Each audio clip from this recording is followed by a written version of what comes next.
Hello everyone, मैं मिथुन सिंह स्वागत करता हूं आप सभी का। आशा करता हूं आप सभी बहुत अच्छे होंगे। बात करेंगे विनोबा भावे बीएड जो आपका थर्ड सेमेस्टर है इसके प्रीवियस ईयर क्वेश्चन पेपर को। सेमेस्टर थर्ड में जो है पेडागोजी ऑफ हिंदी का ये क्वेश्चन पेपर नंबर ये आपका 1 है। परीक्षा आपकी जो है 23-25 में संपन्न हुई थी।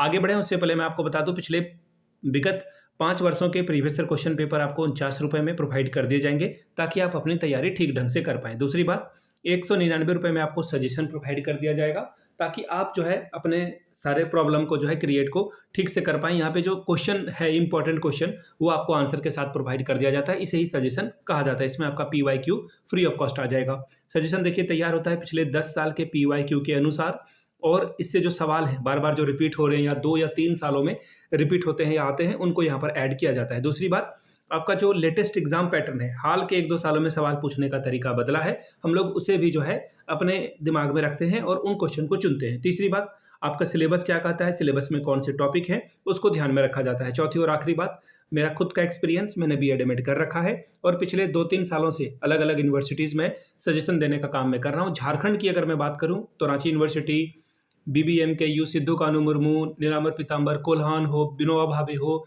रांची के अलावा जो आपका जमशेदपुर का वुमेन्स यूनिवर्सिटी हो, वहाँ पे मैंने सजेशन देने का काम किया है। काफ़ी अच्छी सफलता मुझे मिली है। अगर आप भी सफलता के भागीदार बनना चाहते हैं तो यहाँ से मेरी ईमेल आईडी आप देख लें, yourmithunsingh@gmail.com पे आप मुझे मेल कर सकते हैं। इंस्टा पे अगर आप हो, डू फॉलो मी @imithunsingh। बाकी आप मुझे व्हाट्सअप कर सकते हैं 7979054474 पे। तो चलिए आगे बढ़ते हैं और देखते हैं कि किस तरह का सवाल जो है पेडागोजी ऑफ हिंदी में पूछा गया था। चलिए, ये रहा आपका पेपर, यहाँ से आप पेपर को देख पाएंगे। वेट अ मोमेंट, ये रहा पेपर। पेडागोजी ऑफ हिंदी का ये क्वेश्चन पेपर 23-25 का है। 40 नंबर का पेपर है, 1.5 घंटे का पेपर है। 40 में अगर आप 18 लाते हो तो इस पेपर को आप क्वालिफाई कर जाते हो। ठीक है जी। अब आगे देखिए क्या सवाल पूछा गया है वो ध्यान में रखना है। ग्रुप ए या फिर खंड अ से जो है आपसे 5 सवाल पूछे जाएंगे और हर एक सही जवाब के लिए आपको 2-2 अंक मिलेगा। करेक्ट आंसर के लिए यानी कि सही उत्तर के लिए 2-2 अंक आपको मिलेंगे। पहला सवाल, हिंदी भाषा का जन्म किससे हुआ है? अपभ्रंश से हुआ है, लौकिक संस्कृत से, पाली प्राकृत से या फिर वैदिक संस्कृत से? तो देखिए इसका जो सही आंसर है वो ऑप्शन नंबर 1 है। अपभ्रंश से जो है हिंदी भाषा पैदा हुई है।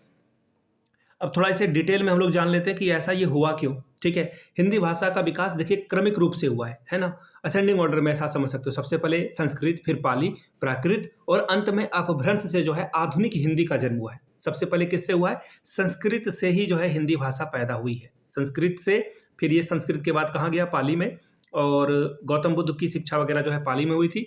उसके बाद प्राकृत में ये पहुंचा और प्राकृत के बाद जो है ये अपभ्रंश में पहुंचा। ठीक है, ये सिस्टमैटिक तरीका है। तो इसका आंसर आप अपभ्रंश से लेंगे। यहाँ पे पूछा भी क्या गया है, देखिए हिंदी भाषा का जन्म कहाँ से हुआ था? हिंदी भाषा का जन्म अपभ्रंश से हुआ था।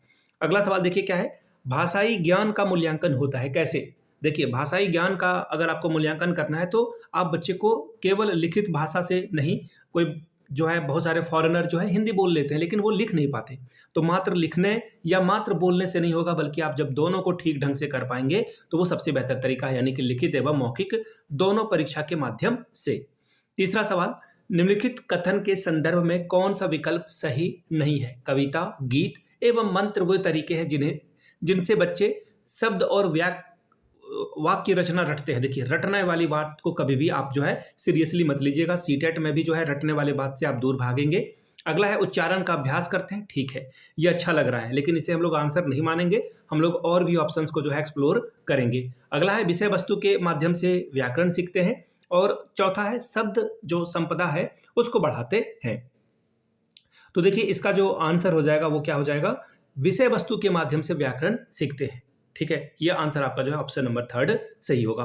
अगला है भाषा में आकलन का क्या अर्थ है? अगर आप किसी का आकलन कर रहे हो तो आप क्या देखना चाहते हो कि भाषा के ऊपर पकड़ इस बच्चे की कितनी है और ये कैसे इसका इस्तेमाल कर पा रहा है, यानी कि भाषा प्रयोग की क्षमता का आप आकलन कर रहे हैं। ग्रामर आप नहीं देखते हैं, कितनी अंडरस्टैंडिंग है, कितनी समझ की क्षमता है, उस पर ज़्यादा ध्यान दिया जाता है। तो ऑप्शन नंबर आपका 2 सबसे परफेक्ट है। ठीक है, अलंकारिक भाषा अगर आप यूज कर रहे हो तो वो बहुत बड़ी बात नहीं है। लच्छेदार हिंदी बोल रहे हो वो भी ज़्यादा जरूरी नहीं है, और साहित्यिक विधा का होना भी जरूरी नहीं है।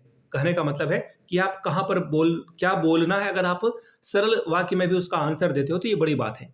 अगला और आखिरी एमसीक्यू है, रचनात्मक आकलन का सबसे बढ़िया तरीका क्या है? कहानी पढ़कर प्रश्नों के उत्तर दो। ठीक है, कहानी पढ़कर प्रश्न बनाओ, ये भी सही है, दोनों मुझे सही लग रहा है। कहानी पढ़कर कोई 3 मिश्रित वाक्य छांटो, नहीं, ये बहुत अच्छा नहीं है। कहानी पढ़कर 5 मुहावरे छांटो, ये भी बहुत अच्छा नहीं है।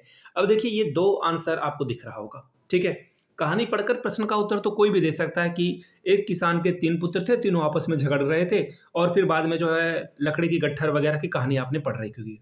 इससे जो है आंसर तो आप कर पाओगे, लेकिन इसमें रचनात्मकता नहीं आएगी।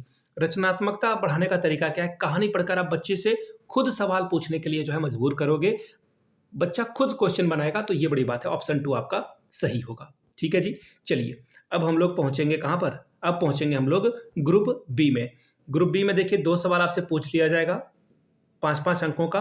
पहला सवाल है, देखिए क्या, हिंदी गद्य शिक्षण की विधियों का वर्णन करें। दूसरा सवाल है, हिंदी शिक्षण में प्रयुक्त नवाचारी युक्तियों से आप क्या समझते हैं? ठीक है, ये सवाल था। अगला सवाल देखिए क्या बोला गया है, कविता शिक्षण एवं कहानी शिक्षण की उपयोगिता को बतावें। इसमें एक और अथवा वाला सवाल है, हिंदी शिक्षण के उद्देश्य क्या है, इसके बारे में आपको बताना था। अब बात करेंगे ग्रुप सी की। ग्रुप सी में देखिए आपसे 2 सवाल पूछे लिए जाएंगे, 10 + 10 20 अंक आपको यहां से मिलेगा। ठीक है जी, चलिए पहले सवाल की ओर हम लोग बढ़ते हैं। क्वेश्चन नंबर 4, हिंदी भाषा के शिक्षण में अध्ययन, मूल्यांकन एवं परीक्षण से आप क्या समझते हैं? अगला सवाल है, कक्षा 10 हेतु हिंदी गद्य शिक्षण के किसी एक प्रकरण पर 40 मिनट का पाठ योजना तैयार करिए। 4 में ये बनाओ या फिर ये बनाओ, 10 अंक आपको मिल जाएगा।